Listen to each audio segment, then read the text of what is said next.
aqui de bioquímica. Hoje vamos comentar um pouco sobre membranas biológicas e transporte. Fala sobre composição, arquitetura dinâmica e transporte. Tudo bem? Antes de tudo, a gente precisa falar sobre por que estudar membranas, certo? Bom, membranas, como a imagem de abertura mostra, envolve células. Muito provavelmente, o primeiro organismo da Terra, ele só existiu porque teve uma estrutura, uma membrana, que isolava ele do resto do universo. Então, o compartimento é uma característica super importante para todos os tipos de vida, tá? Incluindo a nossa. Sem membranas, a nossa vida não seria possível, tudo bem? Então, do que é composta uma membrana, né? Lembrando que cada membrana ela tem uma composição específica. Eu não posso falar que toda membrana é igual em todo tipo de célula. Isso é errado, beleza? Cada célula tem uma característica, uma composição, beleza? Mas, em geral, a gente pode falar que as membranas geralmente são ricas, tá? Em colesterol e esfingolipídios. As membranas são muito ricas geralmente em colesterol, que é um precursor de hormônios, um precursor da vitamina D, auxilia na produção de sais biliares. Ele é um tipo de lipídio esteroide, beleza? E esfingolipídio. Esfingolipídio também é outro tipo de um lipídio associado ou a um carboidrato, um monooligosacarídeo, beleza? Tá? Ou pode ter um esfingolipídio, quando o lipídio ele está ligado a um ácido graxo, um fosfato, que também compõe o esfingolipídio. Então, o esfingolipídio ele tem várias classificações, eu não vou me aprofundar nisso neste momento, mas ou geralmente você tem uma esfingosina, por isso característico um esfingolipídio, um ácido graxo. A diferença é que ou você vai ter um grupo fosfato ou você vai ter um grupo glicídico, que quando é um mono ou um oligosacarídeo, tudo bem? Então essa é a principal diferença. As membranas da mitocôndria são pobres em colesterol e esfingolipídios, isso é importante a gente ressaltar, tudo bem? Então a membrana biológica ela é muito rica em glicolipídio, glicoproteína, colesterol, esfingolipídio, ácido graxo, tudo bem? Em geral, beleza? Quais são as principais propriedades de uma membrana? Se você analisar bem a estrutura, você vê aqui onde eu estou apontando com o mouse, uma proteína que atravessa a membrana de fora a fora. Outras ficam em uma parte da membrana. Em amarelo eu tenho a porção apolar e o grupo fosfato e colesterol, que é a porção polar, tudo bem? Qual que é a propriedade? Isso aqui me lembra uma estrutura fluida, porque eu tenho uma bolinha aqui e essa bolinha ela pode ficar se movimentando ao redor da membrana, certo? É fluido. Então, o modelo mosaico fluido, mosaico porque eu tenho peças encaixadas, que são as proteínas. Então, é fluido porque os fosfolipídios podem se movimentar, e mosaico porque eu tenho coisas que seriam proteínas, glicoproteínas, glicídios encaixados na membrana e que se movimentam. Então, acontecem movimentações na membrana, a membrana ela é fluida, beleza? Isso é importante a gente ressaltar, tá? O modelo mosaico fluido, ele tem uma importância fundamental para os seres vivos, né? Uma proteína que está em cima, ela pode, em algum momento, estar embaixo, beleza? Então, as proteínas integrais, que são essas, ou também conhecidas como integrinas, elas podem se movimentar, elas flutuam nesse mar de lipídios, tá? E é lógico, né? Entre porções apolares predomina o quê? Interações hidrofóbicas, né? Dipolo induzido, certo? É a natureza da força que junta. E entre o grupo fosfato, interações iônicas, beleza? Então essas são as forças intermoleculares entre os componentes da membrana, tá? Assim, isso confere uma permeabilidade seletiva para a membrana, porque se aquilo é fluido e aquilo está cheio de substâncias, cheio de receptores, a membrana ela controla tudo que sai e tudo que entra da célula, tudo bem? Então a bicamada fosfolipídica, que é essa que está aqui, ela controla, por exemplo, pode vir uma substância passar por aqui, tá? Então o controle é importante, né? Já imaginou se a sua célula permitisse que tudo que está no ar, tudo que está no meio entrasse e ao mesmo tempo saísse? Cara, você não ia ter vida, né? Isso é verdade. Isso é importante a gente lembrar que os agregados lipídicos formados na água, eles formam o que a gente chama de micelas. Quando você vai lavar uma louça e coloca o detergente pode ser catiônico, aniônico, né? E geralmente ele sempre tem uma porção apolar, que é essa porção amarela. Essas porções apolares, elas interagem entre si e formam as micelas. Então, supondo que tem uma gotinha de óleo aqui, a gotinha de óleo ela é penetrada pela porção apolar do detergente e ao redor ficam as partes polares que interagem com a água e isso é levado, beleza? Então, o que a gente está vendo aqui? Que porção apolar fica sempre unida, né? E para bicamada não é diferente, só vai mudar o arranjo. Em vez de ter, né, uma estrutura esférica, eu tenho uma estrutura mais ou menos em formato de paralelepípedo, em que a porção apolar ela fica sempre virada uma para outra e a membrana ela fica sempre com a porção polar para fora, né, e para dentro nesse caso. E isso aqui são os fosfolipídios, né? Aqui tem a porção polar e a porção apolar, beleza? Então tá aí, ó. Quando eu tenho uma bicamada, ela pode inclusive se enovelar e formar vesículas como essa. O espaço entre as bicamadas pode ser preenchido e você forma uma célula, por exemplo, beleza? Proteínas integrais, ou também conhecidas como integrinas, eu já mostrei para você, tá? Mas proteínas integrais são aquelas que estão mergulhadas na camada lipídica. Então vamos voltar aqui para ver. Ó, mergulhadas na camada lipídica, certo? E podem ser removidas por agentes que sobreponham o efeito hidrofóbico. Eu não falei que na porção apolar eu tenho interação hidrofóbica? Então se eu colocar um detergente, eu mudo essa interação, porque daí vai passar a interagir com o detergente e aí eu acabo com a estrutura, beleza? Então proteínas integrais é quando elas ficam mergulhadas. E elas podem ser monotópicas, quando interage apenas com uma das lâminas da membrana, ou politópicas, né? Pensa assim, monotópicas, ela só interage com uma camada da membrana, ou politópica, que interage com os dois topos da membrana. Por exemplo, aqui eu tenho uma proteína chamada de glicoforina, ela atravessa a membrana, ó, atravessou uma, duas vezes, então ela é uma proteína politópica. Ela também é chamada de transmembrana, porque ela pega e se insere totalmente na membrana, tudo bem? É um tipo de proteína integral. Então você tem a monotópica, que geralmente são as periféricas, e a politópica, que possui uma cadeia que atravessa a membrana mais de uma vez, tá bom? E as periféricas, como é o caso dessas assim, beleza? Que é uma proteína periférica, elas vão se associar com a membrana por interações eletrostáticas e ligações de hidrogênio, beleza? Lógico, com parte hidrofílica, né? Porque são porções polares. E a associação ela pode ser desfeita com alguns tratamentos químicos, mas eu não vou me aprofundar nisso agora também. Mas o importante é que as proteínas periféricas, elas interagem por ligação de hidrogênio, né? Ou por interações iônicas, tudo bem? Certo? Isso é importante a gente ressaltar. Então, integral, ela sempre vai estar interagida por interações hidrofóbicas, porque elas ficam... Perceba que aqui eu tenho predominantemente aminoácidos com baixa solubilidade em água. Não faz sentido eu colocar um aminoácido polar numa região apolar. Então aqui eu vou ter a prevalência de aminoácidos apolares, enquanto nas estruturas fora da região hidrofóbica, eu vou ter a predominância de aminoácidos polares para interagir com a água, certo? E as proteínas periféricas, como eu falei, elas interagem com íons, com substâncias polares. E aí nós temos proteínas ligadas a lipídios, tá? Existem proteínas que elas são ligadas não por interação, mas covalentemente a um lipídio. Então é uma ligação covalente. E o lipídio anexado, ele fornece uma âncora. Então, por exemplo, eu tenho uma proteína ligado a um lipídio anexado na porção hidrofóbica da membrana. Então, o meu lipídio segura essa proteína.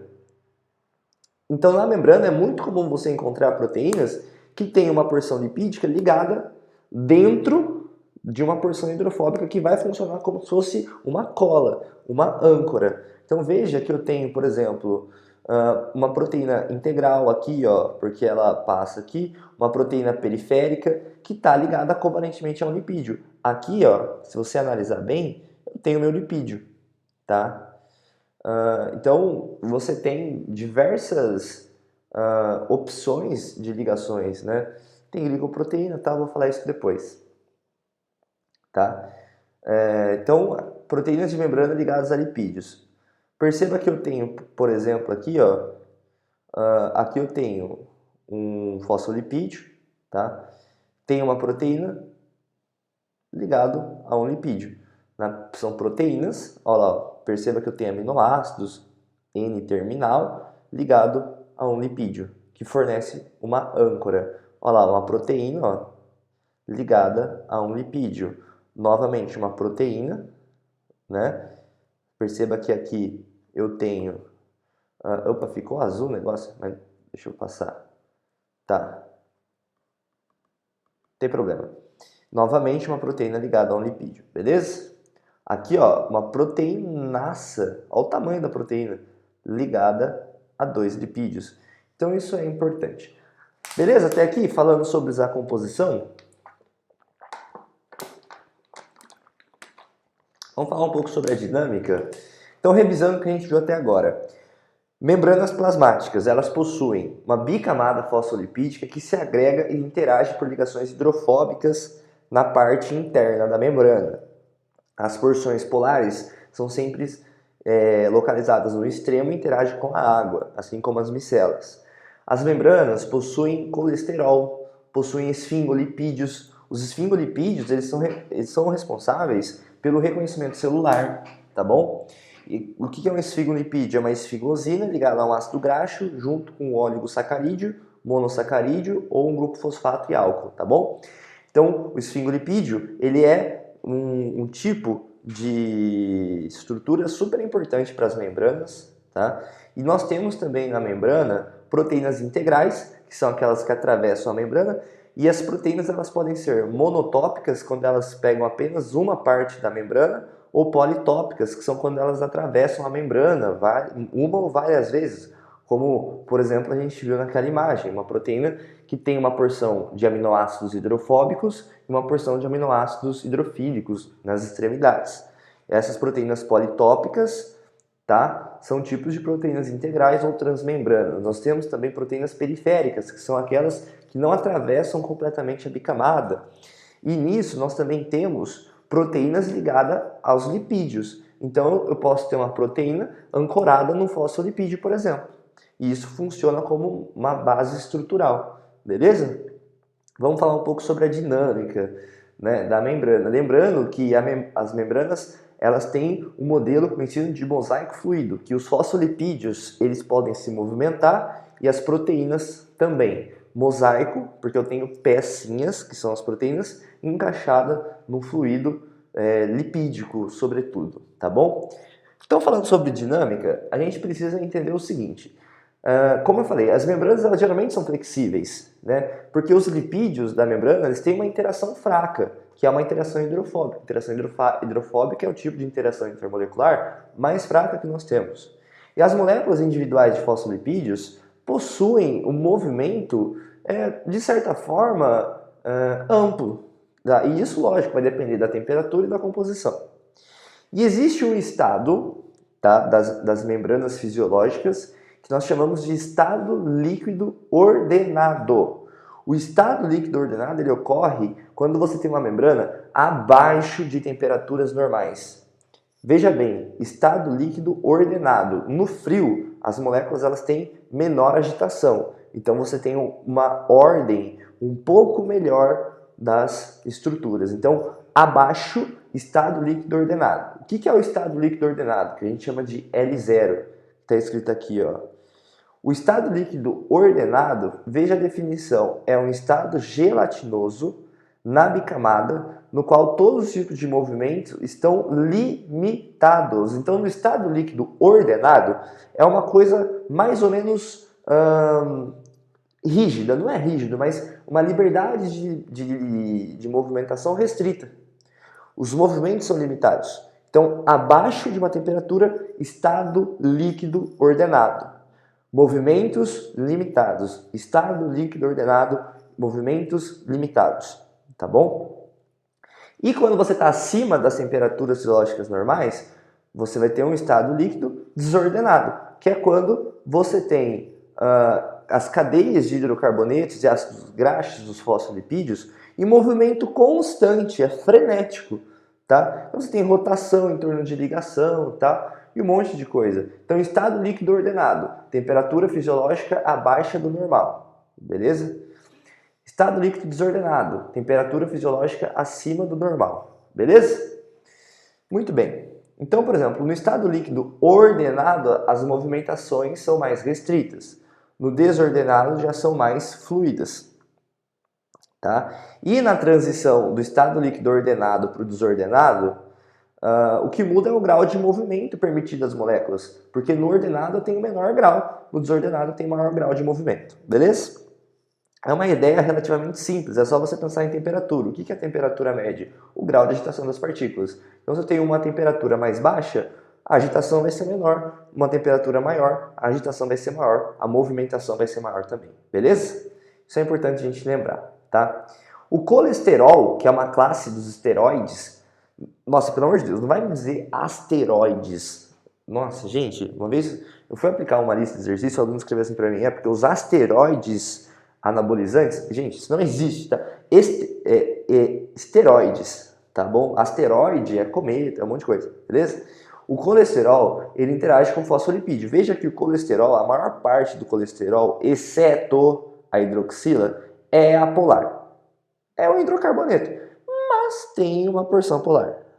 Então a maior parte vai interagir com os fosfolipídios em relação ao ácido graxo. Vai interagir com o ácido graxo, beleza? Então, o colesterol, é importante a gente lembrar, é uma coisa que pode influenciar no movimento da bicamada, tá?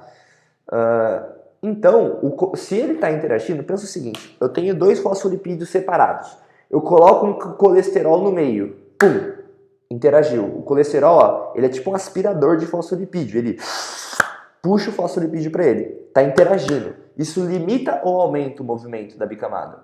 Isso limita, porque eu estou colocando uma coisa que força a bicamada a se compactar, beleza? Quanto mais colesterol na membrana, menos movimento vai ter. Porque o colesterol ele vai prender os fosfolipídios com ele. Prende. O colesterol ele é contra o movimento dos lipídios. O colesterol ele é uma molécula conservadora. É contra o movimento revolucionário dos lipídios.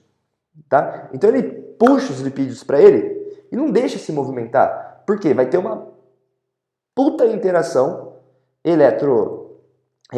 vai ter uma puta interação hidrofóbica ou interação de dipolo induzido, beleza?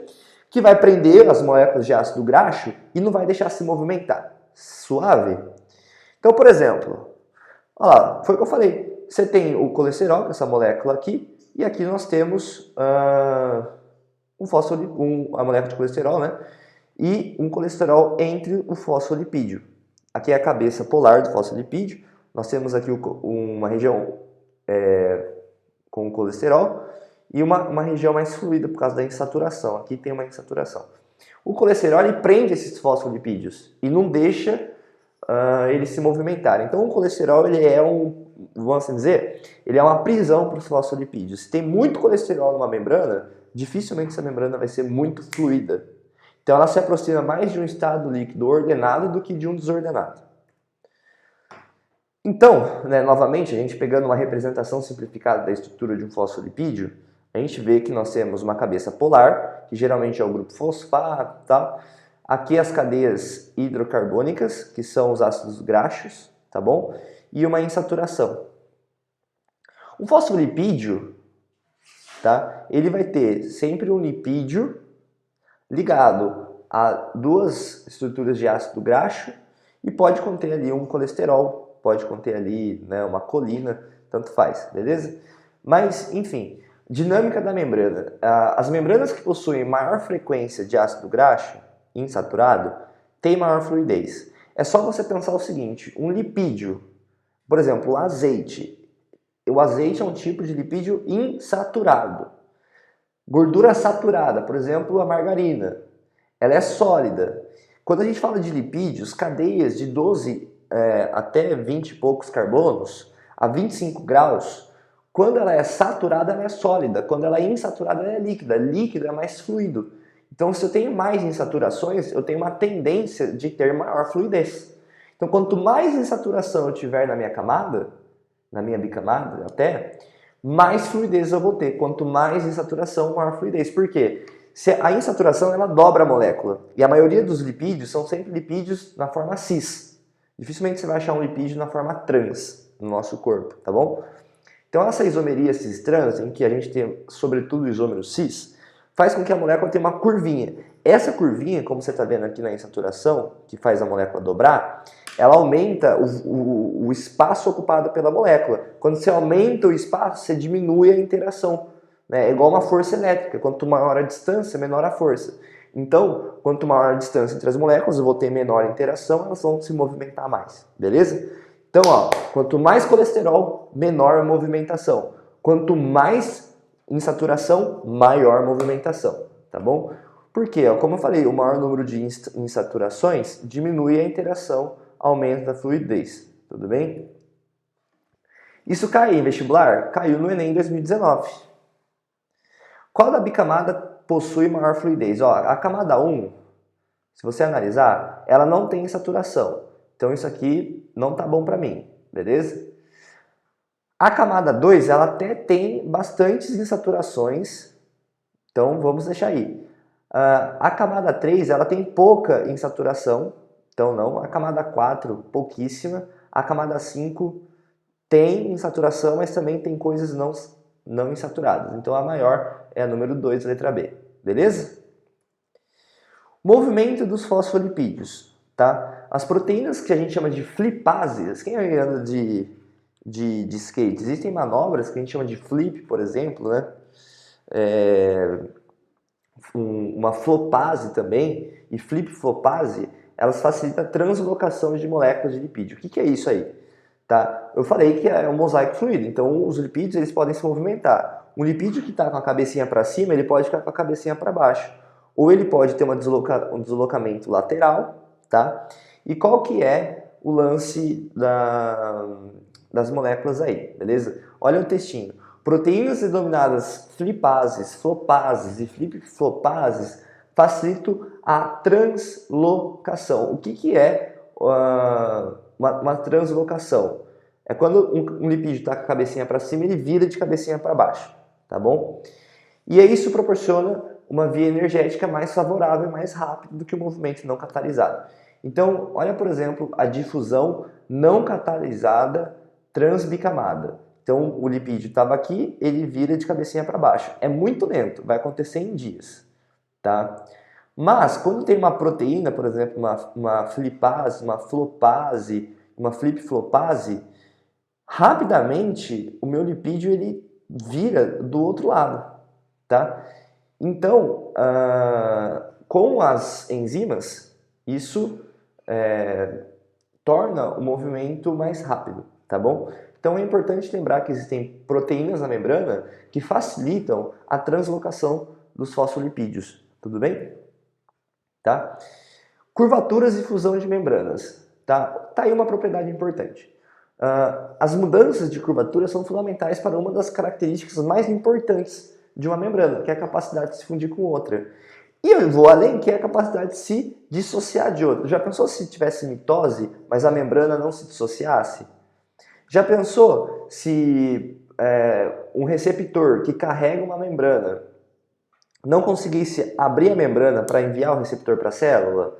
Pô, seria horrível. Então, por exemplo, no processo de exocitose, eu tenho uma fusão de membrana do vacúolo residual com a membrana plasmática. Então, essa fusão gera para mim aqui o excremento da célula. Então, precisa ter fusão na exocitose. Na endocitose, que é quando você engloba partículas, uma vesícula ela é absorvida e a membrana tem que se fundir de novo para fechar o buraco, beleza? Fusão do endossomo com o lisossomo, tá? Então, para fazer digestão intracelular, você precisa ter também fusão de membranas.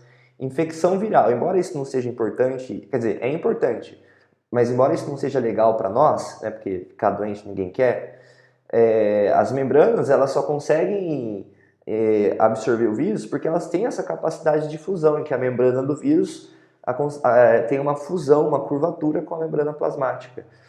A fusão do espermatozoide com o óvulo, né, ou melhor, com o ovócito 2, né, isso gera o espermatozoide ele tem o acrossomo, que degrada a zona pelúcida, e para jogar o núcleo dele dentro do óvulo, ele precisa que o óvulo abra a membrana e se funda com a membrana do núcleo, né? Então, precisa ter também a fusão de membranas na fecundação, tá?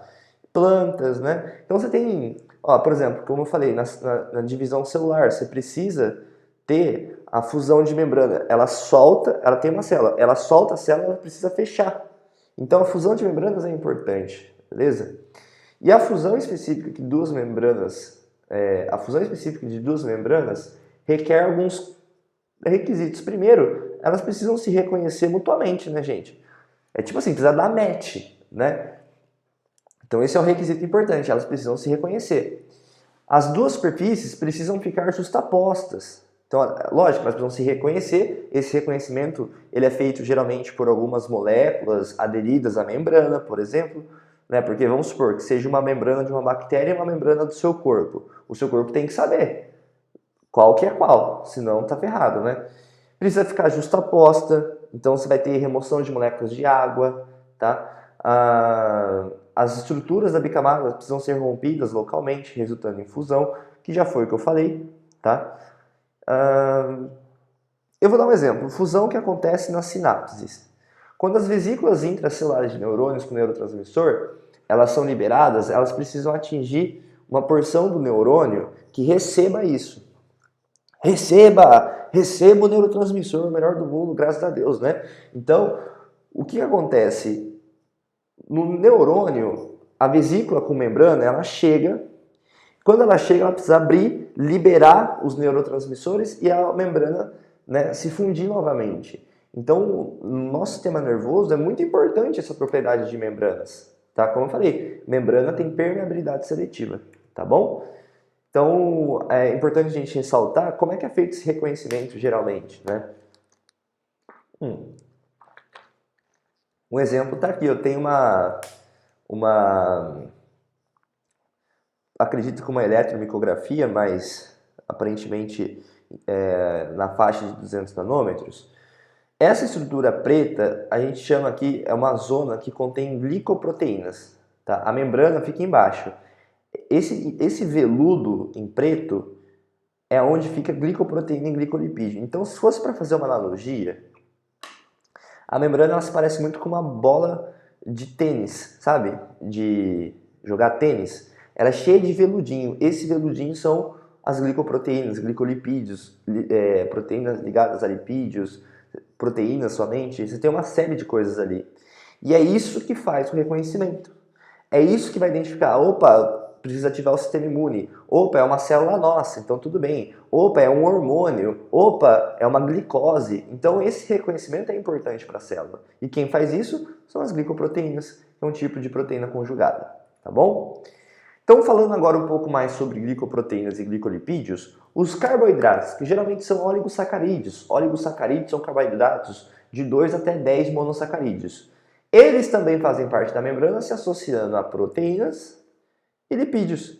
Então, glicoproteína é um carboidrato associado a uma proteína. Glicolipídio, carboidrato associado a um lipídio. Tranquilo? Então, são os componentes mais variáveis das células, que servem como marcadores. Como eu falei, o seu corpo precisa saber o que é do próprio corpo, o que é uma glicose, o que é uma bactéria. Você acha que o seu corpo é igual a você? Que você olha e fala, pô, isso aqui é uma garrafa de água. O seu corpo, ele trabalha com o tato, né? Ele precisa ir lá, precisa sentir, né? é uma garrafa. E quem que faz esse reconhecimento? Glicoproteína, glicolipídio, tá bom? Não é no achismo, né? Ocorre na face externa da membrana e na face interna também, porque se eu tenho uma substância que precisa sair, lembra que eu falei, membrana tem permeabilidade seletiva. Se alguma coisa precisa sair, a membrana é como se fosse um porteiro. Então, você está lá dentro da célula, você quer sair da célula. Você é um hormônio, por exemplo. Você é uma insulina. Você precisa sair da célula, beleza? Onde que secreta insulina? No pâncreas. Isso, insulina e glucagon no pâncreas, beleza? Pelas células beta. Insulina precisa sair do pâncreas. Vai ser lançada na corrente sanguínea, tá bom? Nesse caso, para a insulina sair da célula e ir para a corrente sanguínea, a membrana precisa permitir isso. Então a insulina vai lá, ô membrana, toque, toque, toque, membrana, membrana, eu sou um hormônio, eu preciso sair. A membrana vai falar, será que você é mesmo um hormônio? Aí ela vai ter um reconhecimento interno por meio de glicoproteína, glicolipídio, que vai olhar e vai falar, não, realmente é uma insulina. Insulina, olha lá, ó, tá liberado, pode ir. E quando essa insulina chegar numa outra célula que não produz insulina, a insulina precisa entrar na célula. Eu vou ter uma outra glicoproteína ou um glicolipídio para falar, olha, tá chegando insulina, precisa entrar. A membrana vai falar, será que é realmente insulina? Vamos ver. Aí encaixa a insulina, realmente é insulina. Então entra. Aí ela se funde de novo. Então deu para entender essa dinâmica da membrana? Tá? Então glicoproteínas e glicolipídios são responsáveis pela comunicação celular, tá? Porque eles são receptores de mediadores químicos, como hormônios, como parede celular de bactéria, tá bom? E eles reconhecem proteínas que se ligam especificamente aos carboidratos, tá? Então, como eu falei, o espermatozoide vai ter que chegar no óvulo. Já pensou se fosse outra membrana? Tipo assim, você tá lá, uma bactéria, por algum motivo, entrou na tuba uterina, que é onde acontece a fecundação. Uma bactéria tem membrana. Já pensou se a membrana da bactéria entra no óvulo? A bactéria consegue parasitar? Cara, isso não é legal. Então, o seu corpo precisa reconhecer para falar, não, isso aqui é uma membrana de bactéria, vai embora, achou? Sistema imune, dá um jeito nisso. E precisa ter reconhecimento para falar, pô, isso aqui é um espermatozoide. Sou ovócito secundário, então pode entrar, espermatozoide é aceito. Então, são proteínas específicas que se ligam aos carboidratos, tá bom? Os receptores de antígenos, por exemplo, o sistema ABO, tá? Sanguíneo, receptores hormonais, como eu falei, são responsáveis pela especificidade celular.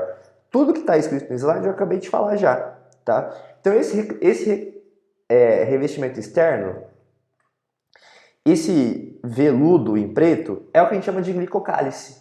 Então, glicocálice é o conjunto, tá?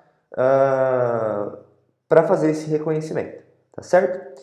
Nessa aula eu queria mais falar sobre estrutura, né? Sobre composição, sobre dinâmica, sobre transporte eu vou falar mais pra frente, mas no demais eu espero ter ajudado vocês. Tá? Deixe seu like, se inscreva aí no canal, envia para aquele seu amigo. Tá precisando de aulas de química, física, matemática e bioquímica? Entre em contato com nós. Já estamos aí no mercado há 3 anos com resultados excelentes, aprovações na Unesp, aprovações na USP, atendemos alunos da Unicamp para auxiliar em bioquímica, da USP também. Então, alunos de medicina, entre em contato com nós se você precisar. Tamo junto, um grande abraço e até mais.